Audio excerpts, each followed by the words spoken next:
Anyway, this talk today is on our series, of course, is what's new in preventive medicine, cooling the fires of inflammation, and we're going to talk about inflammation. I'm going to get into what it is, how we measure it, how we can lower our levels of inflammation and why that's important to do. But first, I want to review, like we always do, the basic principles of functional medicine. So remember, the old paradigm is reductionist thinking. So we chop the body up into a bunch of different specialties. We looked further and further into each one, and we realized that although we gained a lot of knowledge, can you hear me okay? Okay, because I can't tell how loud I'm talking. Okay. Even though we gained a lot of knowledge, we realized the body doesn't work like that. The body's like an orchestra for Jeanette. It's every section has to communicate very effectively with the other sections, and when you go too in-depth in one, what happens is things go wrong in the other area. So I'll give you a perfect example. Take Lipitor, a great drug, very appropriate, but you need somebody looking at the big picture. Why? Because all the studies show that Lipitor will reduce your risk of heart disease and a second heart attack, but it also can increase your risk of other problems. And if you don't know what to look for and you don't coordinate all that, the cardiologists are happy because your level's lower than you could ever get it on your own with diet, but it may cause problems in other areas. So that's where this wonderful cartoon comes in. I found this is a new one. Dr. Winslow will be checking your heart, Dr. Briggs will be checking your lungs, and I will be checking your bank account. So there's somebody on every front taking care of business. But the new paradigm is different. It's a holistic, integrative paradigm. And then I got to retell my joke for the recording, but you remember the definition of a subspecialist. That's someone who knows more and more about less and less until they know absolutely everything about nothing. And that's kind of what you feel like sometimes. So the one disease, one drug model of medicine, the whole idea, again, was if you name it, you can tame it. If you name the disease, you can then choose an appropriate regimen of treatment or drugs or modalities to get somebody better. But it's not really true, because a name at a certain point loses its effectiveness in telling why a person has it. So an example would be depression. Depression is, in 100 people, depression is literally 100 different diseases. I mean, there are certain factors that are the same, but there's so many things that are different, and so many stresses, emotionally, psychologically, physically, that play into depression, and how neurotransmitters get depleted and serotonin levels go down and norepinephrine levels go up. All these things happen, and it's not one disease. So at a certain point, although it helped us to characterize diseases by naming them, at a certain point we've realized that you then lose the ability to really individualize the treatment. And that's what we're trying to get back to, the very unique individual aspects of everyone. And that's what we try and do here for sure. We look at every person very specifically, your genetic predispositions, your the blood chemistries that we do, and exactly we hone the treatment to your specific needs. So we don't just say, oh, that's depression, give them Prozac. It doesn't work. It will work in a certain percentage because some have the same underlying problem, but it's not really effective. So the new medical paradigm is prevention-based. Functional medicine is what it's called. Some people call it integrative, some mind-body, psychoneuroimmunology, but it's based on this idea that every part of the body communicates with every other part. So it's a very intricate interplay between systems, body systems. So we don't treat the symptom, we don't treat the diagnosis, we treat the person that comes in. And that's kind of, I mean, at least to me, before all the high-tech stuff, isn't that what it was more like? I don't know about you, but I remember my family doctor. That's, you didn't have all these crazy drugs to treat, so you just said, hey, it's probably, this. I know your family went through this, and, I mean, they really knew you. And now, because medicine's so business-driven, we miss that. We lose that. You go in, You get 5 to 7 minutes with the doctor in most practices. They got to name it. They got to write a drug, and they got to get you out so the next person gets in. So it's not very effective. So for example, down here you see this statement, which is really good. Depression, oops, sorry, I did something. Hey, yikes, I knew something strange would happen. What happened? Sorry, oh, there we go. So depression, where do we go?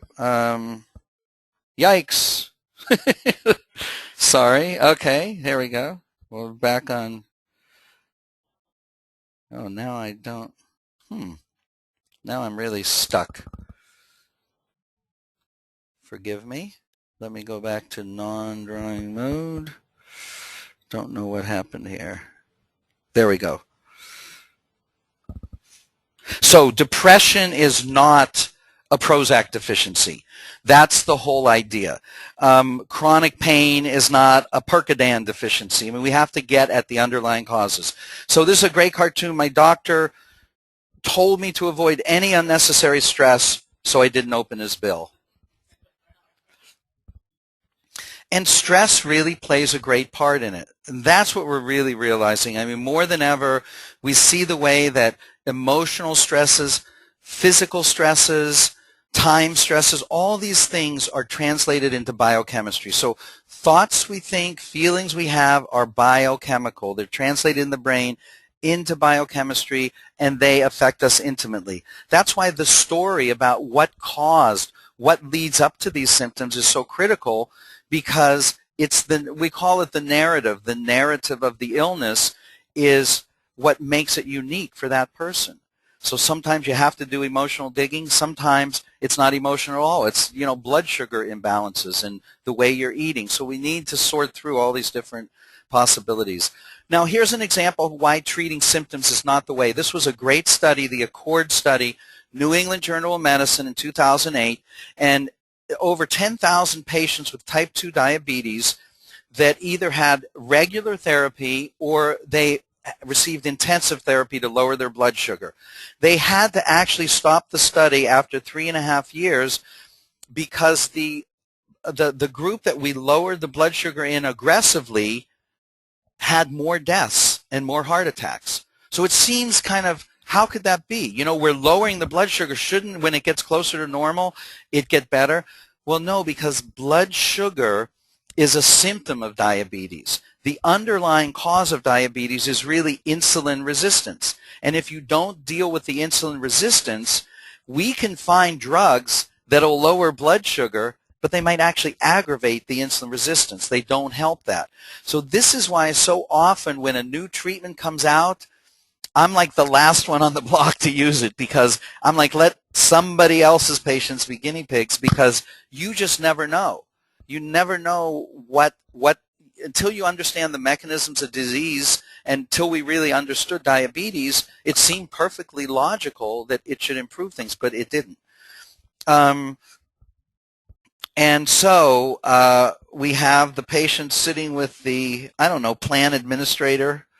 He goes, our health plan is not comprehensive. In fact, it's not even comprehensible.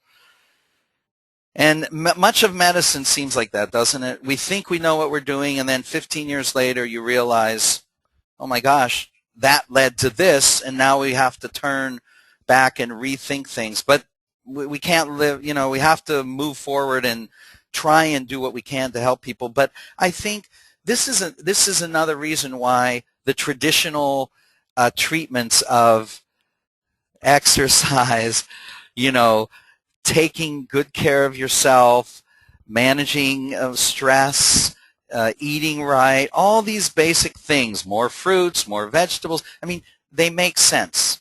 And in almost every study, in almost every disease, big killer we have, they improve health. And there's no downside. So that's why so many of us are moving towards integrative nutritional practices, because it's taken 100 years to realize we can make a lot of mistakes with medicines. Now, that's not to say they haven't improved the quality of life tremendously for all of us, because they have, and we're very grateful for that. But now we can intervene nutritionally in a lot of ways. So that's the goal. Again, and then we'll move on to inflammation. The foundational principles are, and this Dr. Gant is my professor here that I'm studying with, and he basically says, look, if you don't test, you've guessed.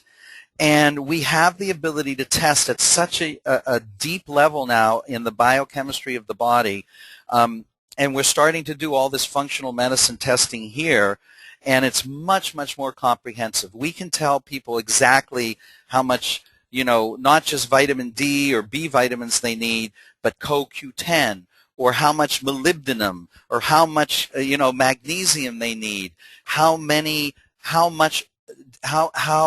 amino acids they're deficient in.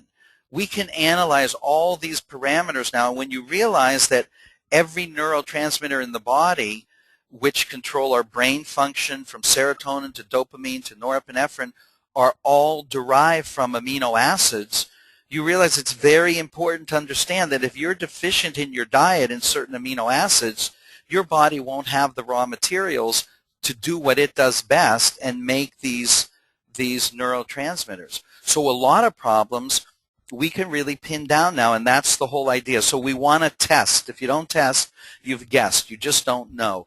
The 10-tack theory, again, from Mark Hyman, is one of my favorite. Basically, it says, look, if you step on a bunch of tacks, you don't remove 2 or 3 of them and give the person a lot of aspirin. It's not going to take their pain away. So you've got to remove every tack, and that means when we do functional medicine testing at that more complex level, we first work on the nutrients, and then we work on the amino acids, and then we look for other possibly toxicities or digestive problems or other things that could interfere. But we've got to go through all these systems and find wherever there's a problem and remove it. And then when we get all those 10 tacks removed, finally there's a chance, for healing. Okay, we're going to move on to my favorite quote from the Zohar, which comes from the work on Jewish mystical thought, the Kabbalah, and it's a wonderful saying: God sends the cure before he sends the malady. So in effect, we're getting to the point where we can really start to understand the mechanism of so many diseases that kill us today, and really find the cure in nutritional approaches combined with medicines, combined with stress management, and all these things we talked about. The 7 hidden stresses are the basic foundation of functional medicine, and I'll just go through them. It's a mnemonic here for the hidden. So H is hormone imbalance. Just think of these as the tacks, okay? Hormone imbalance could be one tack in your foot. Inflammation, which we're going to talk about today. Digestive disorders, detoxification, heavy metals, environmental toxins, energy problems with the mitochondria, the little batteries in every cell that we have, nutritional and neurotransmitter deficiencies, and then stress. So what is inflammation? We all kind of understand it. Just think of a sore throat. Your throat gets red, hot, swollen, painful. You can't talk. We call that screaming inflammation. It hurts, right? Inflammation is very interesting because it crosses the boundaries of all systems in the body. So it's something. It's a big player, and you'll see when we get into the information. But it's a natural response of the body to infection or injury or toxins that attack it. Did I go too far? Here, what is silent inflammation? Now, this is the critical part, and this is what we're really going to be talking about tonight, because everybody understands screaming inflammation, the kind that hurts. You hurt your wrist, or you've got a joint inflamed, or a tendonitis, or a sore throat. But silent inflammation is an unnatural response of the body. There's inflammation that occurs, but it's painless, and it's not caused by injury or infection. It's below the threshold of pain. So it's so dangerous because we don't know it's there. And that's the problem. It's kind of like if you think of cancer. Cancer, it's silent. Until it's very late, it's silent. You don't know it's there. That's the danger. I mean, often I wish cancer were painful, because then we would have very early detection. Oh, it hurts here. Oh, look, there it is. but most cancers are not painful till they're very advanced. So silent inflammation is very much like that, and silent inflammation is actually one of the major causes of cancer, and we'll explain how. But it slowly damages healthy tissues in the background you don't even know. So not a very, it's a tough enemy. Hey, my mom's arrived. Look at that. Yay. Oh, hello, Mom. Okay, so so what problems does silent inflammation cause? It's a worldwide epidemic now. It precedes the onset of most diseases by 8 to 10 years or more. And look at the disorders that are caused by it. You can see right here, diabetes, Alzheimer's, autism, depression, coronary artery disease, obesity, arthritis, and many forms of cancer. So how do we measure inflammation? The very best measure is number one on the board. It's called a serum phospholipid fatty acid panel. We actually measure, and we send this out. We've done it on a number of you. It's a send-out test. It used to be $200. Now it runs about $100. And we come back with all the fatty acids in your blood. And the reason we measure fatty acids is because every inflammatory molecule in the body is derived from fatty acids. So that's why the type of fat we eat, whether omega-3, omega-6, is so important. Just like every neurotransmitter, serotonin, dopamine, norepinephrine, are produced from amino acids, every inflammatory molecule is produced from fatty acids. So when we talk about saturated fats, very inflammatory. When we talk about trans fats, dangerously inflammatory. They are the types of fats that are in our diet that lead to lots of inflammation in the body. Now, we can also get a rough measure on very simple blood tests like a highly sensitive CRP. So we do that, and that's a simple test that we've done on all of you. A SED rate was another older test that we used to do. It's kind of been replaced by the CRP. Triglycerides and HDL, the good cholesterol. If you take the ratio of triglycerides to HDL and it's less than 3, your inflammation level is relatively low. And also fasting insulin levels give us a really good clue of how much inflammation. Because the more insulin that there is in a fasting state, which is sort of a precursor to diabetes by years, that insulin triggers inflammation in the body, and I'll show you how. So we measure the serum fatty acids. It's the very best test. Dr. Barry Sears calls this the SIP, the silent inflammation. I don't know what the P stands for. I can't remember now. But basically, it's the ratio of arachidonic acid in the blood to EPA, eicosapentaenoic acid, which we get in that panel. And EPA is one of the key fish oils that you want to improve and take. So, and we'll talk about just how we measure that in a little bit. Why do we get silent inflammation? Absolutely, the main cause is what we call our SAD diet. You know what SAD stands for? Standard American Diet. That's the mnemonic in the literature, SAD diet. So it's overconsumption of omega-6 fatty acids, which are corn oil, safflower oil. Now, this was really hard for me to understand at first because you're like, wow, corn, that seems healthy. Safflower, it sounds like vegetables and, what could be wrong with that? Well, they're omega-6s. And we used to eat them in very small amounts. 100 years ago, we ate a lot more fish. I mean, some people even gave their kids cod liver oil every day. And, we ate a lot more fish. We ate a lot less processed foods. The government started subsidizing, I think, in the Nixon administration, these safflower and corn oil. So it became very inexpensive. So it started to be used in all these processed foods. Cookies, crackers, cakes, Twinkies, donuts. Things that have a shelf life of, decades. They're good earthquake food, earthquake preparedness food. It lasts forever. But that stuff is loaded with omega-6s. The other problem with those kind of foods is they're loaded with carbs.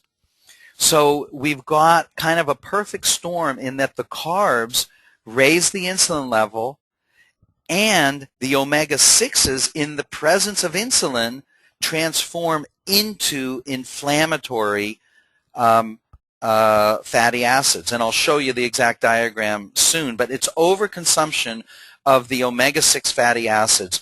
That's why healthy carbs, good carbs, fruits, vegetables, whole grains are fine, but you don't want these refined carbs where all the fiber has been taken out of them.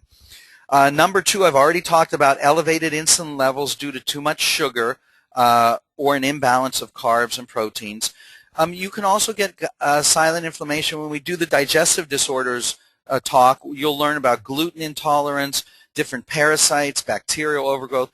Remember, the internal gut, if you remember from our introduction, is the size, if you took the surface area of the intestines, it's the size of a tennis court. That is the exposure that our body has through the foods we eat to external elements. You know, we all think the place that we get allergies and immune reactions is inhaled allergens. Oh, pollen, our eyes get itchy, our nose gets stuffy, we get sore throats. But the foods we eat have much more surface area to go through, much more contact with potential toxins, allergens, so you can develop gut allergies to foods that triggers inflammatory responses that then spread through the body, and it's coming from the gut. So the gut's a really big player in this ball game. And too much saturated fat, butter, palm oil, milk, meats, fried foods, also genetics, toxins, all these other things listed, but clearly the dietary things are the big players. So how do we reduce silent inflammation? We consume more omega-3 fatty acids because it balances out the omega-6s. In fact, the ratio of omega-6, the corn and safflower, to omega-3 100 years ago used to be 2 to 1. For every 2, teaspoons of safflower oil or corn omega-6s, you would have 1 teaspoon of omega-3s. The ratio now for most people is about 20 to 1. That ratio, because remember, omega-6s are pro-inflammatory. They incite inflammation. They're like little arsonists. They go around the body and they start fires. Omega-3s are firemen. They go out and put out fires. So that ratio is very important. So you want to eat more omega-3s, and we'll talk about how to do that. Then decrease the insulin levels. When you decrease the insulin levels, and you do that, remember, because it's in the presence of insulin that those omega-6s cause the most damage. So if you can eat lower carbohydrates, lower refined carbohydrates, or balance out, if you have carbs, make sure you have plenty of protein, which balances out the insulin reaction. Because when you eat, and I'll go over this in a minute, but when you eat carbs, insulin levels go very high. When you eat proteins, it doesn't cause much of an insulin response. And when you eat fats, healthy fats, there's no insulin response at all. So healthy fats are not a problem in moderation. I mean, they have calories, and that'll be a problem, for weight. But overall, you want to balance carbohydrates to proteins. And I'll give you the exact formula is at the bottom of the slide. If you have at least 1/2 to 3/4 grams of protein for every 1 gram of carbohydrate, you will slow the absorption of the carbs, and you slow the rise in blood sugar, which keeps the insulin levels low. So, and I'll give you some exact examples on food labels coming up. The other things you want to decrease saturated fats. So number 3 on the slide, decrease saturated fats and animal fats, more chicken and fish, okay? Healthier, anti-inflammatory oils. Exercise is a major reducer of inflammation, so that's another thing. And then you want to find and eliminate any other causes of inflammation, any other tax in there. Remember that hidden. It could be hormonal problems that are triggering inflammation. There could be digestive disorders, could be toxins, could be stress could do it, can trigger inflammation. In fact, all stress translates into inflammation in the body. So the basic nutrition review, and this is interesting. If you've seen the new FDA, they used to have the pyramid. Their new thing is the plate. Now, this plate was taken off someplace. I found it online. And this is kind of what the FDA did, but this was done years before. Most of us knew about this plate. And the plate is half your meal should be fruits and vegetables and healthy carbs, okay? The other quarter, a lean protein or dairy, or could be nuts. And then the other one, the carbs that we all love, the breads, the potatoes, the rice, those should be about a quarter of your plate. Or we say treat them like a condiment, treat them like a dessert. So I say, look, like ice cream, 1 or 2 scoops of rice, 1 or 2 scoops of pasta. Remember I told you on the introduction to this preventive medicine talk how nobody would eat 5 Snicker bars for dinner, but a plate, well, I have done that too, yes, but that was in college. Well, if you try it, let me know how it goes. Actually, Snicker bars would be better. There's more protein in them than about 2 cups of pasta. And that's just getting started on the pasta, right? That's the first serving before you put in. So this is all I'm saying. This is a really nice thing. It's a goal. Look, we're all human.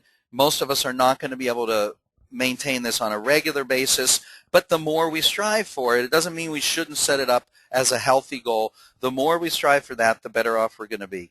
How long does it take to reduce silent inflammation? 30 days is the answer. With the right amount of fish oil, and I would tell you this, we could end the talk here. If you ask me the single most important thing you could do to reduce inflammation in the body, it would be to take the right amount of fish oil. That'll take anywhere from 2 to typically 8 capsules a day. Now, some people need more. There are some people that need more than 8. I know that's a lot. But if I had to say one thing that could improve your health more than any other factor, it would be, I mean, in terms of a supplement, it would be fish oil. And 2 to 8 capsules. Yes, Chuck? You go out to buy capsules. They come in various. They do. I'm talking, right. What I'm talking about is the fish oil is 1,000, most capsules are about 1,000 milligrams. Now, in that 1,000 milligrams, there's 2 important fish oils that you need to know about. One is called EPA, eicosapentaenoic acid, and the other is DHA, docosahexaenoic acid. They're mouthfuls, but the point is those are the only 2 that affect inflammation. So you've got to look. Some of the off-the-shelf health food grade fish oil may have 200 of EPA and 100 of DHA. Our capsules here have 400 of EPA and 200 of DHA. That's 600 per capsule. Most people need a combined EPA plus DHA of about 2,400 milligrams a day. But remember, my professor, Dr. Gant, if you don't test, you've guessed. The only way to know is get on for a day, and then we measure your serum phospholipid fatty acid panel. And we see if you're high enough, great. If not, you need to take more. And then once you know where you're at, you typically stay at that. But it's very important, and I'll make this clean now, do not buy over-the-counter fish oils. They're just not purified enough. They're not regulated like the whole vitamin industry. You need to get something that you know is pharmaceutical grade, which is either Dr. Sears, Life Extension, or here in the office we carry a brand from the Canadian Institute of Functional Medicine called BioClinic Naturals. Most doctors will only carry the pharmaceutical grade, and there is a prescription form available, Omicor or Lovaza, but that tends to be very, very expensive compared to the ones we sell. If your prescription card doesn't cover it, it's like $160 a month, versus like $30 a month is typically what we'll have here. But you don't want to use that. Just to give you an example, if you go to Trader Joe's or Costco, and I'm not pointing them out because they're bad, they carry health food grade fish oil, which means if you took 100 gallons of that fish oil, in the ultra-purified stuff, what we're talking pharmaceutical grade, they will distill that 100 gallons down to 1 gallon of pharmaceutical grade. So 99 parts of what you're getting over the shelf are either impurities or toxins or just filler stuff that's not really helping you. So until there's a change in regulations and you can trust it, use the ones, and all these ones I recommended are third-party tested. In other words, there are websites you can go to that test every batch from these producers, and they make sure that exactly what they say is in it is in it. What will you notice when silent inflammation is reduced? Remember, inflammation is the #1 cause of insulin resistance. I actually don't remember. You don't have to remember that because I didn't tell you it yet, but it's true. The #1 cause of insulin resistance is inflammation in the body, silent inflammation. And the #1 cause of leptin resistance, and leptin's a hormone that says, hey, I'm satisfied, I'm full after a meal. The #1 cause of leptin resistance is inflammation. So when you get the signals that you're satisfied after a meal,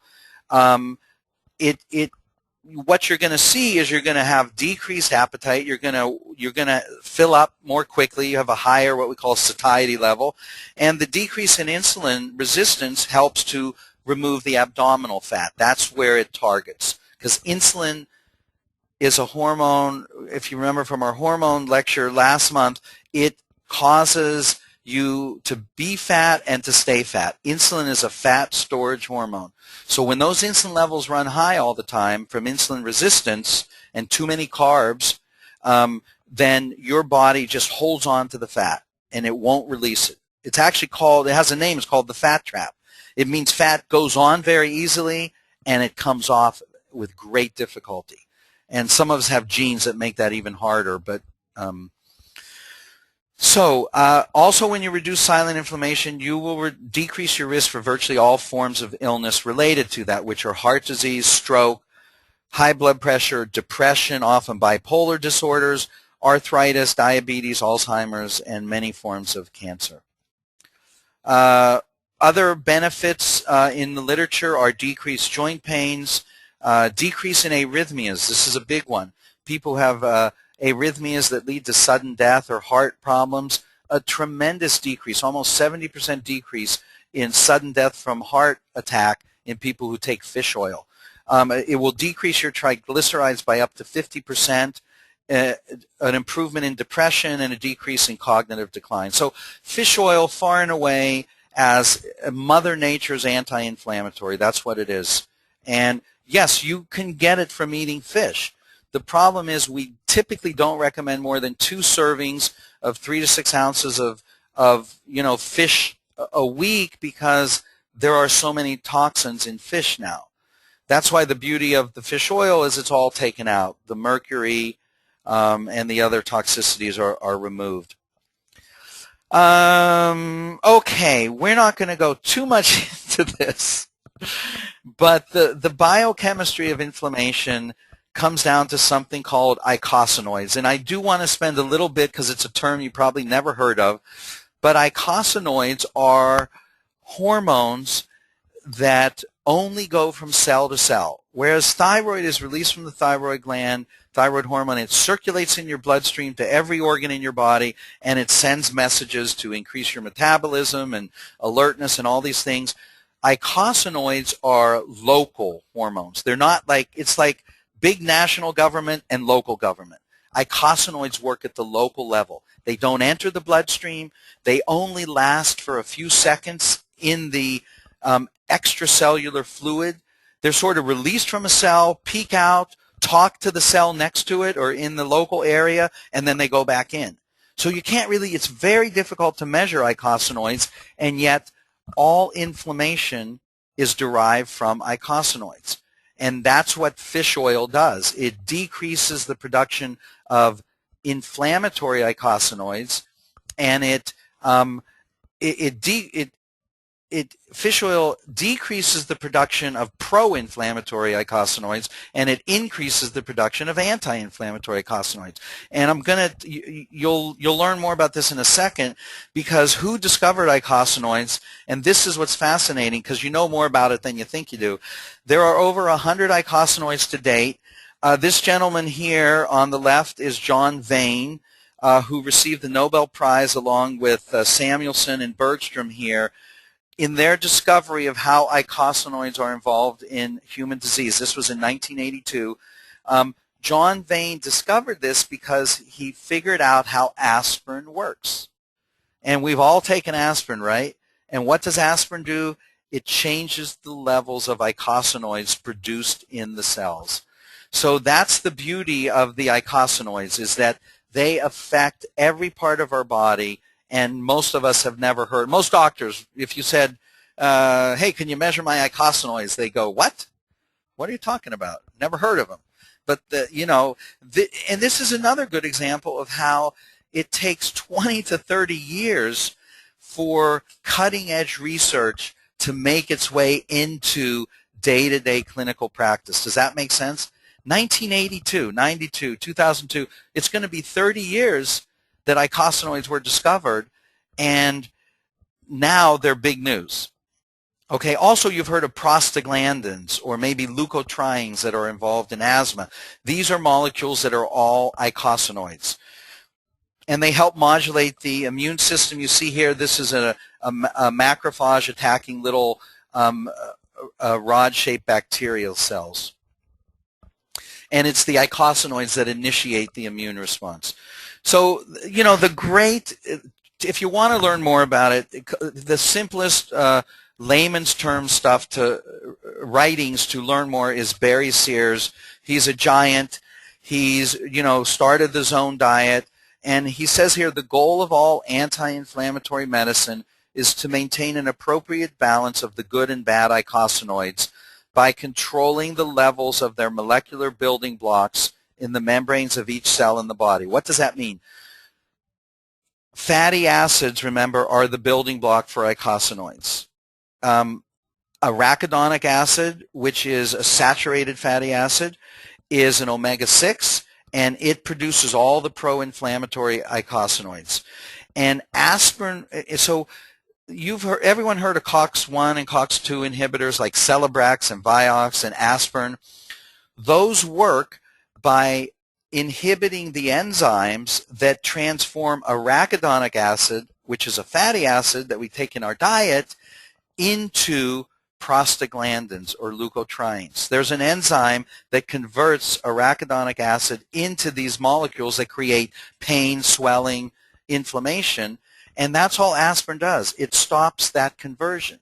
Well, what Barry Sears said was, hey, why instead of going to the level of what we call working downstream, it's saying there's already all this arachidonic acid in the body, and anytime arachidonic acid is in the bloodstream or in the extracellular fluid, the body will turn that into inflammatory eicosanoids.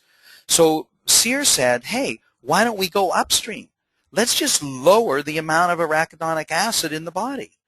Then we don't have all this. He's like basically saying, take the bullets and don't produce. If you think of the eicosanoids as a gun that's loaded, he's saying, maybe you can keep the gun, but if there are no bullets to buy, the gun can't do any damage. If there's no arachidonic acid or very low levels, the body can't become inflamed.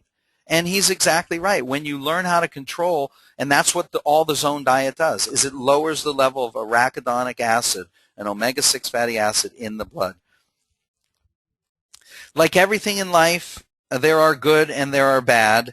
The good eicosanoids help prevent blood clots, help relax blood vessels, reduce pain, and the bad eicosanoids promote the exact opposite. We need both. Now, why do we need bad eicosanoids? Because remember, inflammation, screaming inflammation, is an important part of healing. If we get an infection, you need those bad eicosanoids, and we put quotes around it because they will destroy the invading organism.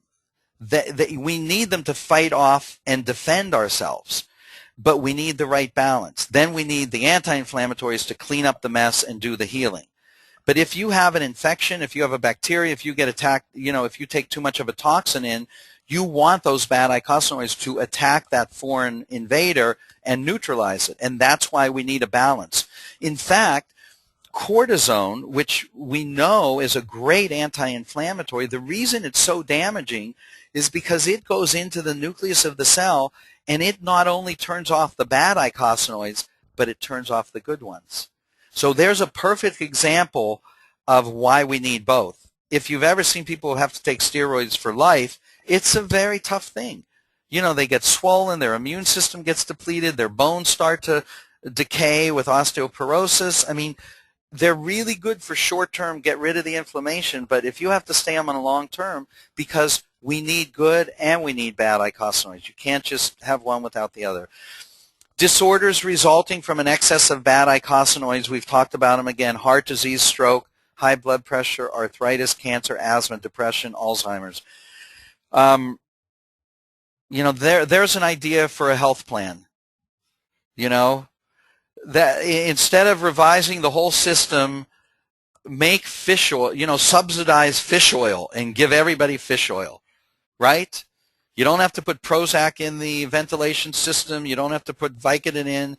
You don't have to, give people the right amount of fish oil, make it really affordable, and it's unbelievable how much health would improve. And it's nonpartisan. Okay, the most reliable way to decrease inflammation, again, is alter the balance of good and bad by controlling the amount of fatty acids that go into the body. Let me get to the diagram. This is kind of a really interesting diagram. You look at GLA, gamma-linolenic acid. This is actually borage oil. This right here, this beautiful blue plant, is the borage plant. And from that comes evening primrose oil and gamma-linolenic acid. Gamma-linolenic acid is converted into DGLA, dihomogamma-linolenic acid. This is the precursor. This is the, what should we call it? This is the linchpin. Everything stems from here. DGLA can be converted into the good eicosanoids, which are anti-inflammatory, but under the right conditions, it's also converted into arachidonic acid, which leads to all the bad eicosanoids down here. So what controls this conversion? And this is where Barry Sears, refined all his work. It's this one little enzyme here called D5D, delta 5 desaturase. This enzyme is stimulated by insulin. So remember, when you eat a lot of carbs and your sugar rises quickly and the insulin level goes up, what happens? It promotes this DGLA going to the right towards arachidonic acid instead of going to the left towards anti-inflammatory stuff. Now, what else is in this blue box? It's stimulated by insulin. That's why insulin is inflammatory. It's inhibited by EPA. Where'd my little arrow go? It keeps dissolving. Inhibited by eicosapentaenoic acid, the fish oil. So that's why taking fish oil helps to inhibit this enzyme and forces the reaction to go over here to the good eicosanoids. And then also sesame lignans, which you can buy at a health food store, also inhibit this D5D enzyme. So in essence, this little blue box contains the key, and it's as simple as keep insulin levels low. It's the best single anti-aging thing you can do. If you look at Nicholas Perricone's work, have you ever seen him on PBS? He's the dermatologist that does all the work in anti-inflammatory diet related to skin and aging and anti-aging. It's all insulin. Insulin is the aging hormone. The higher your insulin level, the more it stays up, the quicker you age. So the more you can keep it down, the better, because inflammation leads to wrinkles and aging and everything else. So now here's the problem. Insulin is a stronger stimulating force to that D5D enzyme than fish oil is an inhibiting force. So if you're very good at controlling your carbohydrates and your insulin levels, you don't need as much fish oil. If you're bad, you need a lot more fish oil. But ideally, if you can do both, you will promote this reaction that goes over here to the good eicosanoids, and things will really improve much faster. Again, we talked about this formula: 1/2 to 3/4 grams of protein for every 1 gram of carbohydrate at every meal. And it only lasts till the next meal. So if you're bad one meal, you have a chance to redeem yourself if you take the optimistic view at the next meal. Again, we don't want to be perfect, but we want to, have a goal to shoot for.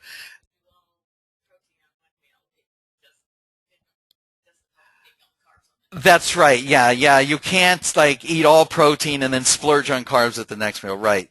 That's exactly right. How much should you take? Again, base it on the test. That's Now, why can't medication do the job? That's always an interesting question, because the same reason that cortisone can't, because it decreases the good and the bad eicosanoids. The problem with Celebrex and the COX-2, the COX-1 inhibitors, these enzymes inhibit the synthesis of the bad things, but they don't improve the good ones. Okay, and sometimes they alter the other enzymes, so you end up with, like in Vioxx, it decreases inflammation well in the joints, but it actually increases your risk of heart disease. So Celebrex, Vioxx, that's why all those things got, really looked at with scrutiny by the FDA. So the whole point is, use Mother Nature if you can. It works the best. Only foods and fish oils can really reduce the bad, improve the good, without altering. Now, you can take too much fish oil, by the way. I should mention that. You can do the same thing with fish oil, but it takes a lot more. If you take too much and your, what we call your SIP index, your AA-EPA ratio goes below 1.5, then you could suppress your immune system. Remember, those white cells need inflammatory cytokines and chemicals to basically neutralize and destroy bacteria and things like that. So too much fish oil is no good either.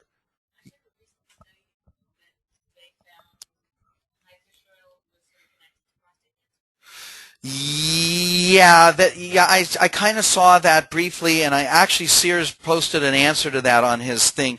It's not going to, the study was flawed in a number of ways. The question was, does high dose fish oil increase the risk of prostate cancer?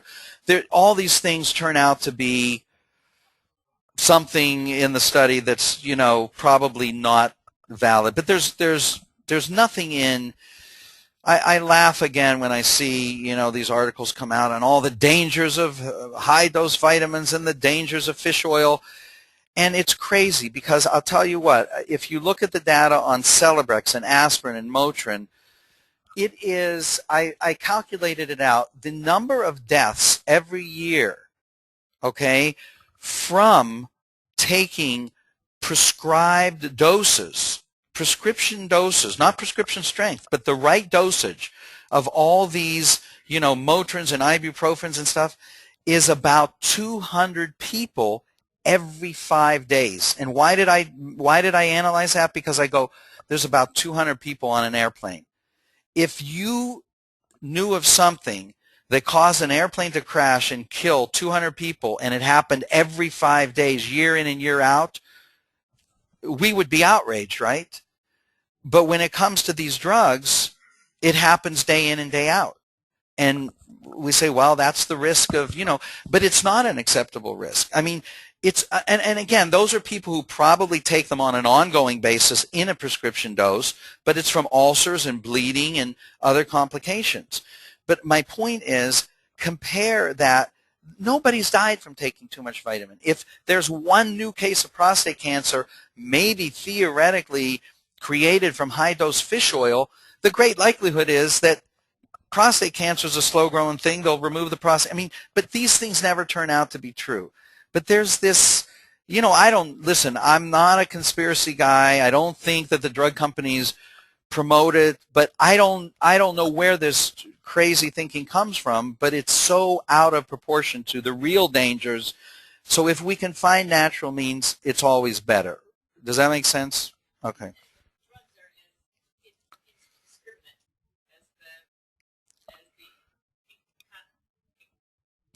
The icosanoids. Yeah, no, absolutely. I mean, listen, there's a place for Motrin. If I get a bad headache, I'm glad I have 2 around, or 3. But if you can avoid it, let's first do no harm.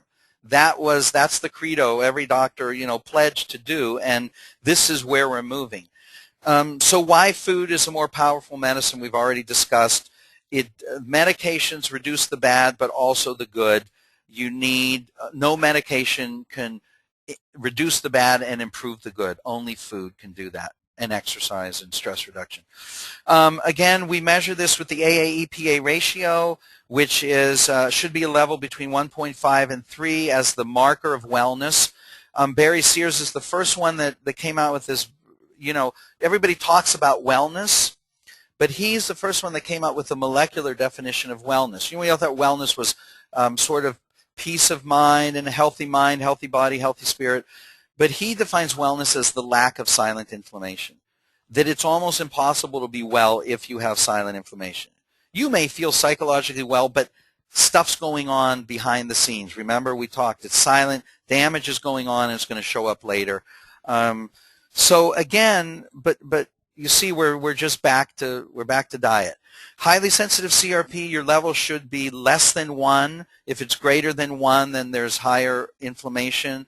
The fasting insulin levels over 10, and I measure this on every one of you at your physicals, so we've either talked about it or here's a great cartoon. The patient's at the doctor's and he says, control my diet, control my lifestyle, control my carbs. What are you, some kind of freak? Right? It's hard to do this stuff. So, all right, look at that. They got moans and groans, and I got hungry making this.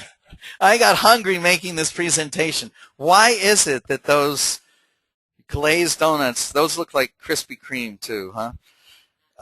Anyway, why do I mention the donuts? Because it's carbs that raise your triglyceride level. That's why the triglyceride HDL ratio is a good marker of inflammation. Carbs raise the triglycerides, and carbs lower the HDL good cholesterol. In fact, many of the studies show that in spite of cholesterol, the triglyceride HDL ratio is a better marker for risk of heart disease. If you're less than 2, there's an incredibly low chance that you will have heart disease. Oh, here it says, yeah, a low TG-HDL ratio is highly correlated with decreased development of cardiovascular disease. What's the best anti-inflammatory diet? This comes out of, this is the basic Sears formula, the 1-2-3 formula, and it was confirmed by Joslin Diabetes Center at Harvard. It says for every 1 gram of fat, have 2 grams of protein and 3 grams of carbs. So that's the formula for long-term anti-inflammatory health, 1-2-3. I'm going to show you how that pans out in an actual example. Look at Sears Nutrition, his zone bar here. There are 8 grams of fat. That's the one. 2 times that protein, 15 grams, 15 to 16, and his carbs are 23. So 3 times 8 is 24. So you see, if you work out the 1-2-3 ratio of fat to protein to carbs, you're in really good shape. Now, we combine our foods. We don't eat a single bar. You're not going to find any natural food that has that ratio. But if you look at that plate and you do half the plate fruits and vegetables, half protein, and half of the carbs, and what Sears says, and then you sprinkle a little fat on over it, like seeds or nuts or a little avocado, but the protein usually has some fat. So you're going to be at about that 1-2-3 ratio. This is complicated, but other factors, anti-inflammatory diet and heart disease. Again, this shows us that studies from Harvard here, the highest TG-HDL ratio had a 16 times greater risk of heart disease, independent of your cholesterol level, by the way. The GC study was really fascinating. They looked at heart disease patients who took 0.9 grams. That's about, what did we say, there's 600 in one of the pharmaceutical grade fish oil tablets, so 1.5 fish oil tablets a day for 4 years. These were heart disease patients who already had heart disease. Look at that, 10% decrease in overall mortality, 20% decrease in cardiovascular mortality, and a 45% decrease in sudden death from heart attack. These results are equal, if not better, than the results of statin therapy in secondary prevention trials. What is secondary prevention? It's patients who've already had a heart attack preventing a second heart attack. Primary prevention is people who never had a heart attack, making sure they don't get the first one. So, and here's another thing about statins. And again, this shouldn't dissuade you from using statins, but it says, look, let's know what we're dealing with. Let's just not jump on a reflex thing of, oh, high cholesterol, get on a statin. You know, there are places for statins, believe me, but it's the only drug known to increase the production of arachidonic acid. which then we know increases, is the precursor for all the bad eicosanoids. The Lyon diet heart study in France, this was another fascinating one. Heart attack survivors split into two groups. Group 1 followed the American Heart Association diet, right? You can't think of who could be better than the American Heart Association diet. Very political organizations, okay? These are funded by drug companies. They're funded by, I mean, part of the problem is where do you get good information, okay? So anyway, you have to look to these studies, and there's so much politics going on because Lipitor's, we're talking billion-dollar profits, okay? So you've got to really be careful. Group 1 followed the American Heart Association diet. Group 2 followed an anti-inflammatory diet very similar to Sears. Both groups had the same cholesterol and triglyceride levels. After 4 years, there was more than a 70% reduction in fatal and non-fatal heart attacks in the anti-inflammatory diet group. There were no sudden deaths in Group 2, the anti-inflammatory diet, and here's the amazing thing. There was no change. The total cholesterol, total triglycerides, and even the TG-HDL ratio did not change in these groups. So what changed? You know, because we said fish oil will lower your triglycerides, but it takes more than the amount they had to really lower that. What changed was that SIP index, the AA-EPA ratio that Sears touts. There was a 30% reduction in that ratio, and it was associated with a greater than 70% reduction in fatal and non-fatal heart attacks. So most doctors don't even know how to measure an AA-EPA ratio because LabCorp doesn't do it and Quest doesn't do it, and it's a specialty lab that you need to send it to, right? And there are only about, well, as of a year ago, there were only 3 in the world. Now there's more popping up, but you see, we're not even measuring the most important measurement of what's going to prevent it. And this is the insanity, because this is where the politics overrides the knowledge base, and this is where we've really got to work to. We've talked about other improvements of anti-inflammatory diet. The only way to reduce excess body fat is to decrease caloric intake. This is interesting because the arachidonic acid produces an eicosanoid called the endocannabinoids. That sounds very much like cannabis, doesn't it? Cannabis, for those of you who grew up in the 60s, is marijuana, right? So what happens to people who take too much marijuana? I learned this from observing others at college. They get the munchies. They get really hungry after, right? So this comes from the endocannabinoids, and fish oil can reduce endocannabinoid levels in the brain. You've got the doctor telling you, listen, I'm afraid medical science really doesn't know very much about the munchies. So the guy is asking why he has. Okay. Type 2 diabetes, insulin resistance can be reversed when following a solid anti-inflammatory diet.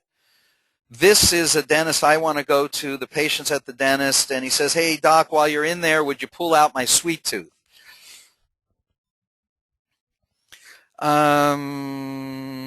Immune cells, aspirin and inflammation. We told you that's very good. Aspirin also combines with fish oil. So when you're taking fish oil and you take aspirin, there's a whole new category of eicosanoids that are called lipoxins and aspirin-induced lipoxins that are actually tremendously anti-inflammatory. So what we found in people on the right dose of fish oil only need about a half of a baby aspirin a day, or 1 baby aspirin every other day to get this secondary beneficial effect.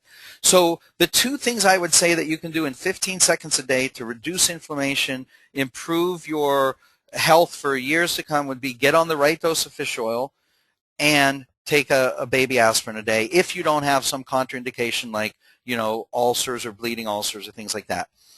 Now this doctor is telling the patient in terms of his weight, yes, an aspirin a day will help prevent a heart attack if you have it for lunch instead of a cheeseburger.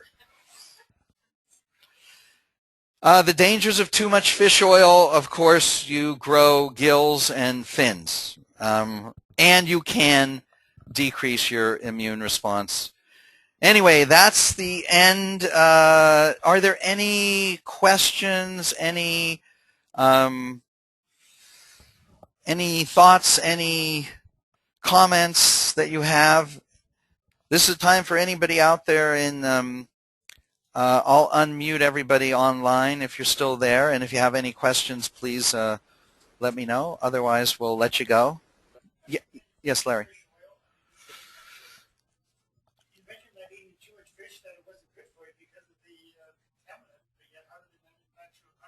Yeah, well, it's an unbelievably complicated process. I mean, go to Dr. Sears' site, and there's areas in there where he'll go into great depth on the manufacturing of the fish oil and the purification process and the distill. I mean, it's totally modern, scientific, unnatural in that sense way to get something that's natural that's good for you. But yeah, you have to remove those impurities.